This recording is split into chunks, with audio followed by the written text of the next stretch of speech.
Hello students, हम thermodynamic and kinetic aspects of transition metal complex को पढ़ रहे हैं। और पिछले लेक्चर में हमने थर्मोडायनेमिक एंड काइनेटिक स्टेबिलिटी को डिस्कस किया। उसके बाद stability constant, overall stability constant, step wise stability constant क्या होते हैं और उनमें आपस में क्या रिलेशनशिप है उसको हमने डिस्कस किया था। और आज के लेक्चर में हम कौन कौन से फैक्टर्स हैं जो कॉम्प्लेक्स की स्टेबिलिटी को अफेक्ट करते हैं उसको डिस्कस करेंगे। देखिए, हम जानते हैं कि कोई भी जो मेटल कॉम्प्लेक्स है वो दो चीज़ों से बना होता है। First one is metal and second one is ligand, यानी कि लिगेंड और मेटल के कॉम्बिनेशन से, उनके कोऑर्डिनेशन से किसी भी कॉम्प्लेक्स का फॉर्मेशन होता है। तो जो फैक्टर इनकी बॉन्डिंग को स्ट्रॉन्ग बनाएंगे वो सब फैक्टर्स इनकी स्टेबिलिटी को भी बढ़ाएंगे। तो किसी भी कॉम्प्लेक्स की स्टेबिलिटी मेटल और लिगेंड दोनों पर ही निर्भर करती है। सबसे पहले हम उन फैक्टर्स की स्टडी करेंगे जो मेटल एटम आयन से रिलेटेड हैं। किसी भी मेटल आयन की कौन कौन सी प्रॉपर्टीज है जो उसकी बॉन्डिंग को, दैट मीन्स उसकी स्टेबिलिटी को अफेक्ट करती है।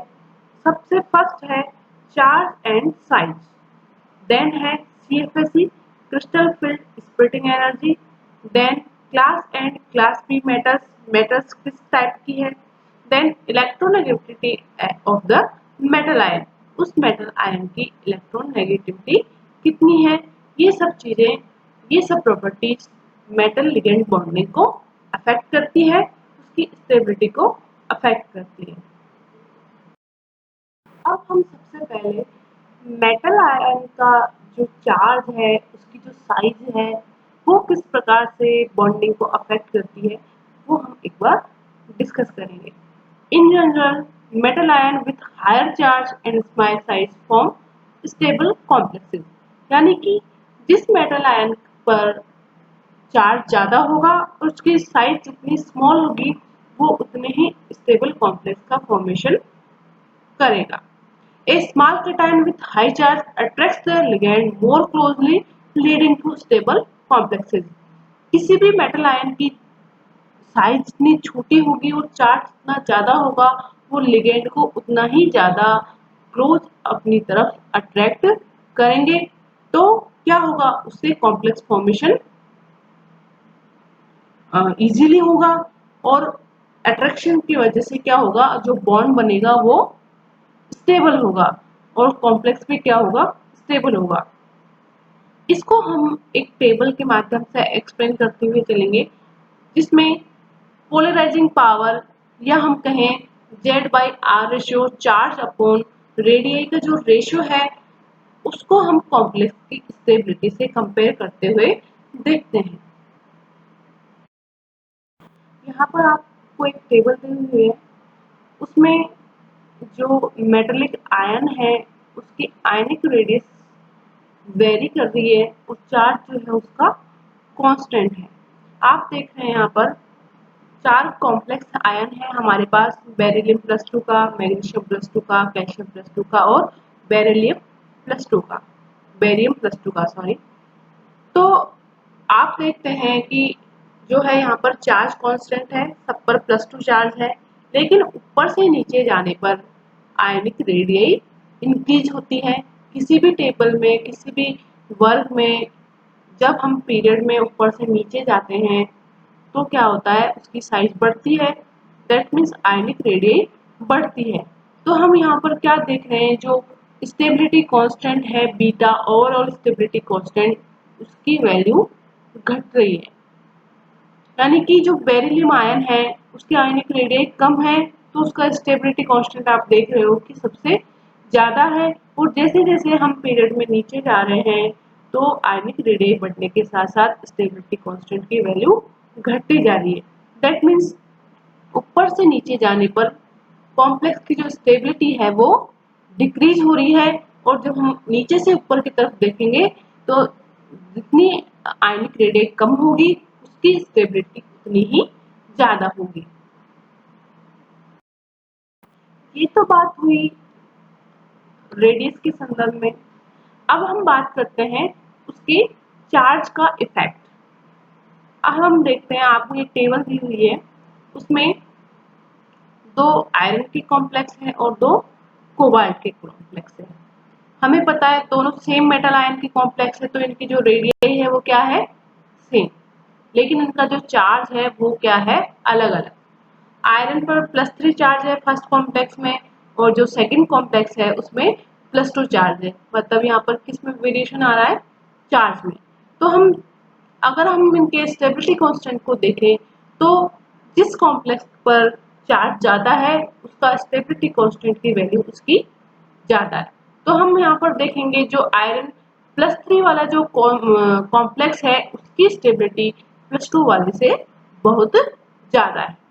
ऐसे ही हम कोबाल्ट+3 और कोबाल्ट+2 के कॉम्प्लेक्स की बात करें तो हमें पता है इनकी आयनिक रेडियस तो क्या है, सेम, क्योंकि सेम एलिमेंट है, सेम मेटल है, इसलिए इनकी आयनिक रेडियस सेम है। लेकिन इनकी स्टेबिलिटी जो है +3 कोबाल्ट कॉम्प्लेक्स की ज्यादा होगी रादर देन कोबाल्ट+2 कॉम्प्लेक्स की। ओके, तो ये हम यहाँ पर देख रहे हैं कि जो दोनों ही टेबल्स में हम एक साथ देखें तो चार्ज अपॉन जो रेडियाई रेशियो है वो अगर इंक्रीज होगा तो कॉम्प्लेक्स की स्टेबिलिटी इंक्रीज होगी। चार्ज बढ़ेगा तो भी स्टेबिलिटी बढ़ेगी, और आयनिक रेडियाई की वैल्यू कम होगी तो भी स्टेबिलिटी बढ़ेगी। कॉम्प्लेक्स की स्टेबिलिटी को अफेक्ट करने वाला जो सेकंड फैक्टर है वो है CFSE, crystal field stabilisation energy.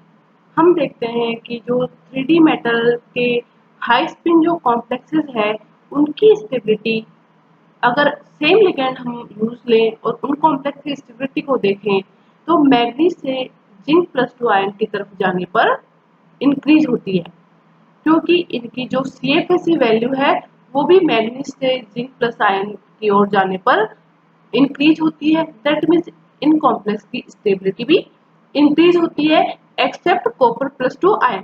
कॉपर+2 ion की जो है निकल से कम होती है, उसका रीजन है जोन टेलर डिस्टॉर्शन।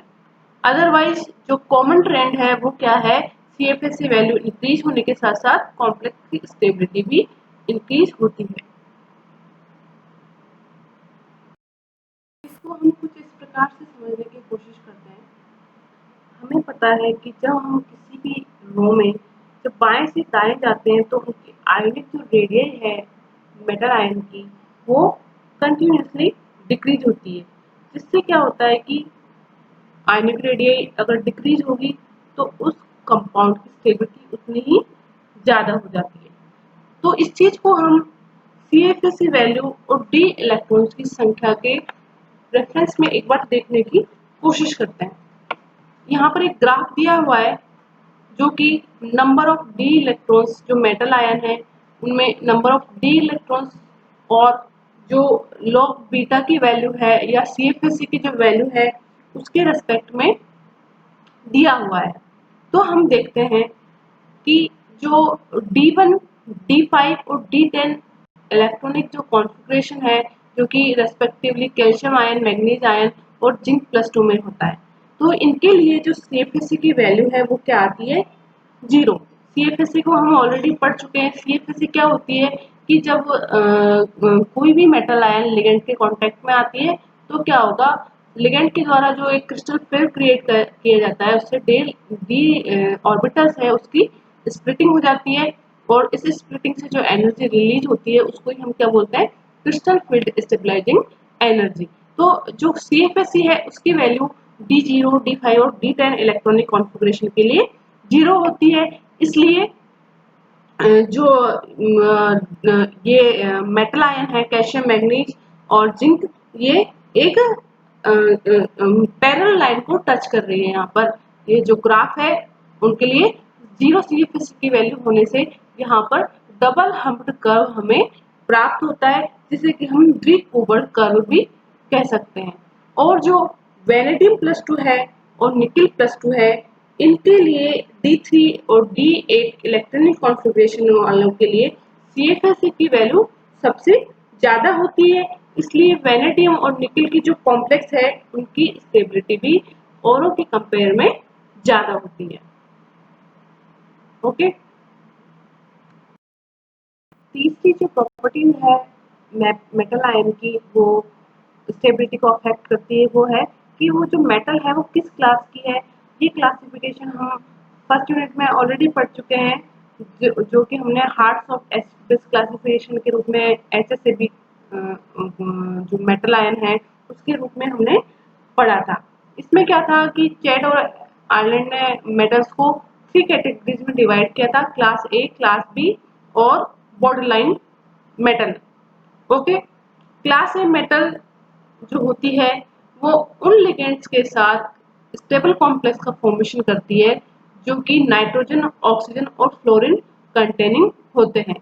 जबकि जो क्लास बी की जो मेटल्स होती है वो उन लिगेंड के साथ कोऑर्डिनेट करके स्टेबल कॉम्प्लेक्स का फॉर्मेशन करती है जिन लिगेंड्स में donor atom phosphorus, sulphur, chlorine आदि होते हैं।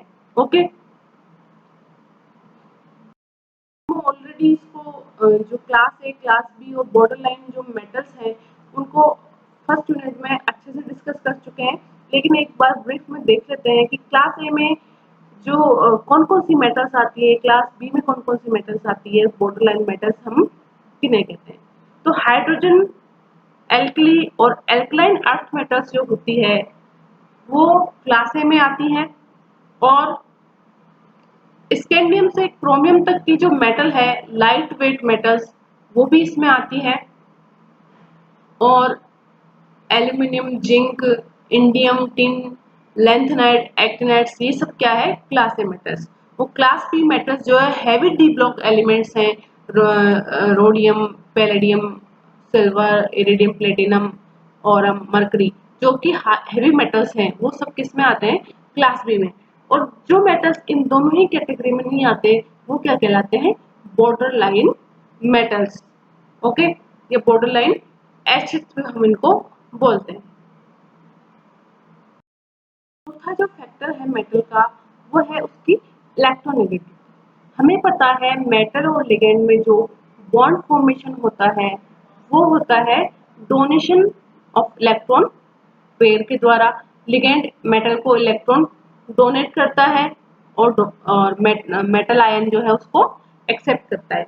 तो मेटल की अगर इलेक्ट्रॉन एक्सेप्ट करने की या इलेक्ट्रॉन को अट्रैक्ट करने की टेंडेंसी ज्यादा होगी, दैट मीन्स हायर इलेक्ट्रोनेगेटिविटी होगी, तो स्टेबल का फॉर्मेशन उतना ही इजीली होगा और स्टेबल कॉम्प्लेक्स फॉर्म हमें मिलेगा। तो ये तो बात हो गई कि मेटल आयन की कौन कौन सी प्रॉपर्टीज है वो जो कि कॉम्प्लेक्स की स्टेबिलिटी को अफेक्ट करती है। अब हम नेक्स्ट लेक्चर में लिगेंड की प्रॉपर्टीज को देखेंगे कि कौन कौन सी प्रॉपर्टीज है जो मेटल लिगेंड बॉन्डिंग को अफेक्ट करती है, दैट मीन्स उसकी स्टेबिलिटी को अफेक्ट करती है।